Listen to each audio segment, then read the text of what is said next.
ఈరోజు మనం ఒక అద్భుతమైన ప్రయాణం చేయబోతూ ఉన్నాం.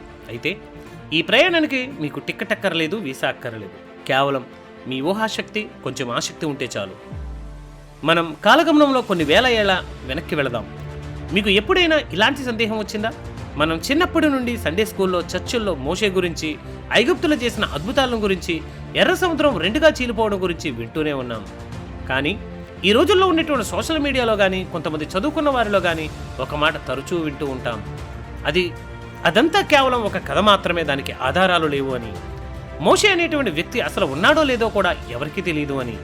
ఒకవేళ ఎవరైనా మీ దగ్గరకు వచ్చి మీ బైబిల్ అంతా కేవలం ఒక కల్పిత కథల పుస్తకం అని అంటే మీరు ఏం సమాధానం చెబుతారు?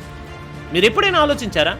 ఒకవేళ ఆ చరిత్ర అంతా నిజమే అయితే ఆ సంఘటనలకు సంబంధించిన ఆనవాళ్లు ఈ భూమి మీద ఎక్కడో ఒక చోట ఉండాలి కదా.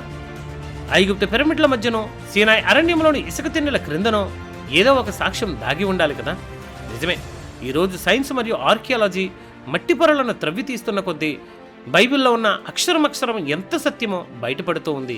ఈరోజు కొన్ని అద్భుతమైనటువంటి విషయాలు ఐగుప్తు దేశం నుండి మనం తెలుసుకోబోతున్నాం. ఈ వీడియోను మిస్ కాకుండా చివరి వరకు చూడండి. ఎన్నో వాస్తవాలను మీరు నేర్చుకోబోతున్నారు. నా పేరు డానియల్, మీరు చూస్తున్నారు Bible unknown facts Telugu YouTube channel. మనం అసలు విషయంలోనికి వెళ్లే ముందు ఒక విషయం మనం అర్థం చేసుకుందాం. పురావస్తు శాస్త్రం అంటే ఏమిటి? అది కేవలం పాతరాళ్లను వెతకడం కాదు, అది మట్టిలో కలిసిపోయిన సత్యాన్ని వెలికి తీయడం. చాలా మంది పండితులు ఏమంటారంటే మోషే కాలం నాటికి అసలు అక్షరాలే లేవు, కాబట్టి మోషే బైబిల్ రాయడం అనేది అసాధ్యమని. అలాగే ఇజ్రాయేలీలు ఐగుప్తు దేశంలో బానిసలుగా ఉన్నట్లు ఐగుప్తు రికార్డుల్లో ఎక్కడా లేదని వాదిస్తూ ఉంటారు. కానీ బైబిల్ ఆర్కియాలజికల్ రిపోర్ట్ మరియు associates for biblical research ABR వంటి సంస్థలు చేసిన లోతైన పరిశోధనలు ఈ వాదనలన్నీ పటాపంచలు చేశాయి. మొట్టమొదటిది పాత అక్షరాల గుర్తులు. మొదటి ఆరోపణ ఏమిటంటే మోషేకు రాయడం రాదు, కానీ శాస్త్రవేత్తలకు ఈజిప్టులో సీనాయి ప్రాంతంలోని పాతకాలపు రాతి చెక్కడాలు దొరికాయి. వీటిని ప్రోటో సినాయిటిక్ ఇన్స్క్రిప్షన్ అని అంటారు. వీటిని పరిశీలిస్తే ఆశ్చర్యం వేస్తుంది. అప్పట్లో ఐగుప్తీయులు బొమ్మల ద్వారా రాసేవారు. దీన్నే హీరోగ్లైపిక్ అని అంటారు. కానీ ఇక్కడ దొరికినటువంటి అక్షరాలు ఒక ఆల్ఫాబెట్ లాగా ఉన్నాయి. విశేషం ఏమిటంటే ఇవి ఇజ్రాయేలీలు వాడే ప్రాచీన హీబ్రూ భాషకు చాలా దగ్గరగా ఉన్నాయి. అంటే ఐగుప్తులో బానిసలుగా ఉన్న ప్రజలు తమకంటూ ఒక సులభమైన అక్షరమాలను తయారు చేసుకున్నారు. దీనివల్ల మనకు ఏమర్థమవుతుంది? మోషే కాలంలోని ప్రజలకు రాయడం, చదవడం తెలుసు. దేవుడు సీనాయి కొండ మీద 10 ఆజ్ఞలు కలిగినటువంటి రాతి పలకల మీద రాసి ఇచ్చినప్పుడు అవి చదవగలిగే స్థితిలో ప్రజలు ఉన్నారు. కాబట్టి మోషే బైబిల్లోని మొదటి 5 గ్రంథాలను రాశారు అనడానికి ఇది ఒక బలమైనటువంటి పునాది. ఇక రెండవది ఇపువేర్ పాపిరస్. బైబిల్లో నిర్గమకాండం చదివినప్పుడు మనకు 10 తెగుళ్లు కనిపిస్తాయి. నైలు నది రక్తంగా మారడం, దేశమంతటా అల్లకల్లోలం, ఇవన్నీ చదువుతుంటే కొంతమందికి ఇది కేవలం ఒక సినిమా సీన్లా అనిపించవచ్చు. కానీ లైడెన్ మ్యూజియంలో ఒక పాత ఈజిప్ట్ కాగితం భద్రపరచబడి ఉంది. దాని పేరు ఇపువేర్ పాపిరస్. అందులో ఒక ఐగుప్తీయుడు తన కళ్ళ ముందు జరిగిన వినాశనాన్ని వివరిస్తూ ఇలా రాశాడు: నది రక్తముగా మారింది, త్రాగడానికి నీళ్లు లేవు, దేశమంతటా చావు కేకలు వినిపిస్తున్నాయి, బానిసలు యజమానుల మీద తిరగబడుతూ ఉన్నారు, బంగారం, వెండి అన్ని బానిసల చేతుల్లోనికి వెళుతున్నాయి అని. గమనించారా? నిర్గమకాండం 12వ అధ్యాయం 35-36 వచనాల్లో ఇజ్రాయేలీలు వెళ్ళేటప్పుడు ఐగుప్తీయుల దగ్గర ఉన్నటువంటి నగలను తీసుకున్నారు అని ఉంది. సరిగా అదే విషయం పాపిరస్లో కూడా రాయబడి ఉంది. ఇది బైబిల్లోని 10 తెగుళ్లు కేవలం కథలు కావు, అవి కళ్ళారా చూసిన వారు రాసిన నిజమైన వార్తని నిరూపిస్తుంది. ఈ 10 తెగుళ్లను గూర్చి నేను చేసినటువంటి వీడియోలను మీరు ఎవరైనా చూడకపోతే పైన ఐ కార్డులో ఇస్తున్నాను, అక్కడి నుండి ఆ వీడియోలను చూసి వాస్తవాలను తెలుసుకోండి. నెంబర్ 3, సోలెప్ శాసనం.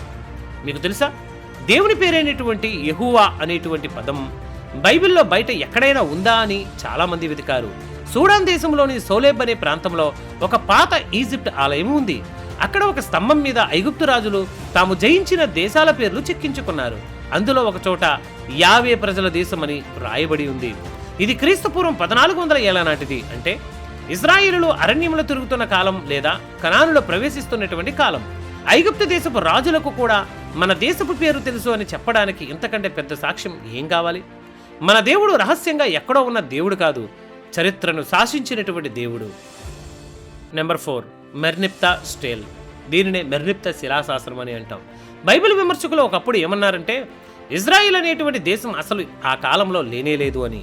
కానీ 1896లో ఒక పెద్ద రాతి శాసనం దొరికింది. దీనిని మెర్నిప్తా అనే ఫరో రాజు చెక్కించాడు. ఇందులో అతను ఏమని రాసుకున్నాడు అంటే, నేను చాలా దేశాలను ఓడించాను, ఇజ్రాయేలు నాశనమైపోయింది, వారి సంతానం ఇక లేదు అని. రాజులు ఎప్పుడు తాము గెలిచిన విషయాలనే రాసుకుంటారు.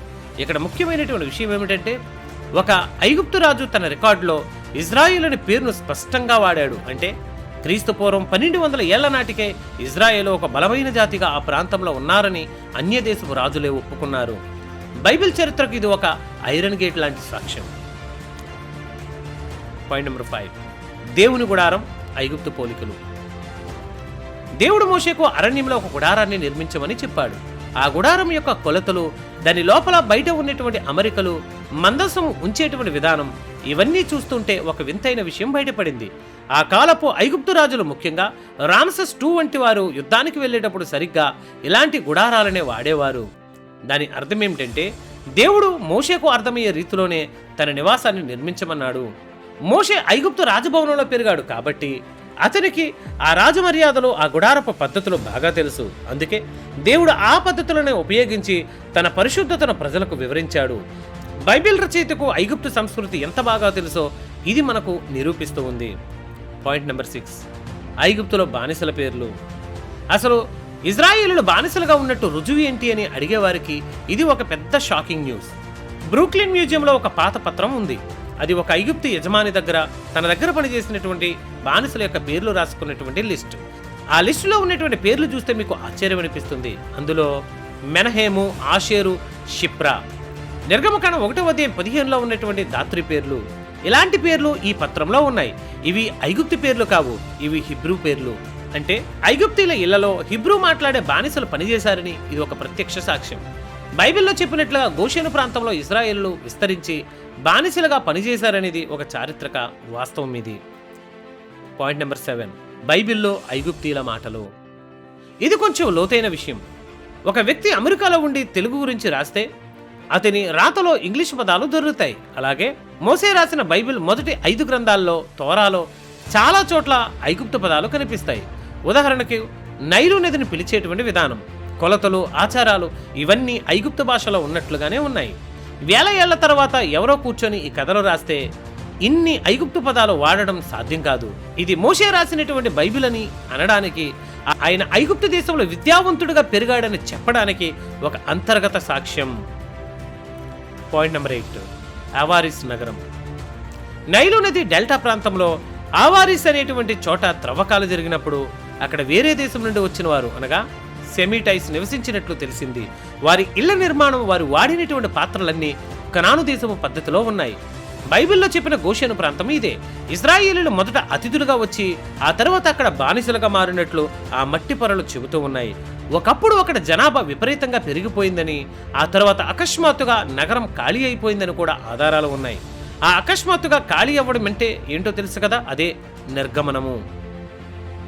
పాయింట్ నెంబర్ 9, యోసేపు విగ్రహం. ఆవారిస్ నగరంలో ఒక భారీ సమాధి దొరికింది.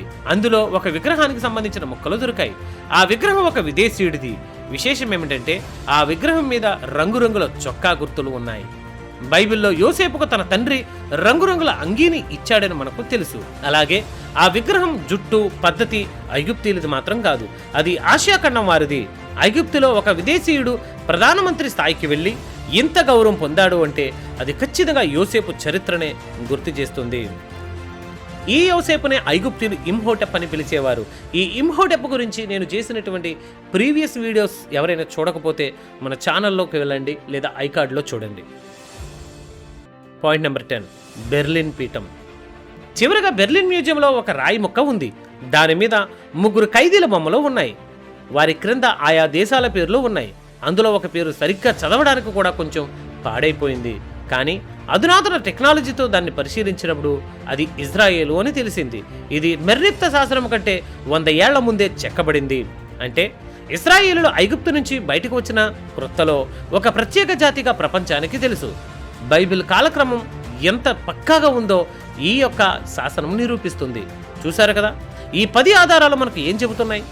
బైబిల్ అనేది ఏదో గాలిలో పుట్టినటువంటి కథల పుస్తకం కాదు. అది రక్తమాంసం ఉన్న మనుషుల చరిత్ర. అది మనల్ని ప్రేమించి మన కోసం అద్భుతాలు చేసిన సజీవుడైన దేవుని చరిత్ర.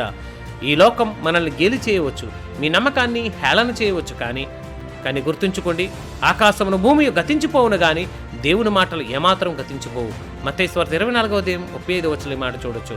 మట్టిలో పడి ఉన్న ఈ రాళ్ళు ఈరోజు కేకలు వేసి చెబుతున్నాయి, బైబిల్ దేవుని వాక్యం అని. ఈ వీడియో కనుక మీకు నచ్చితే ఈ వీడియోను లైక్ చేయండి, షేర్ చేయండి. మన ఛానల్ను సబ్స్క్రైబ్ చేసుకుని మరిన్ని వీడియోల కోసం పక్కనే ఉన్న బెల్ ఐకాన్ను క్లిక్ చేయండి.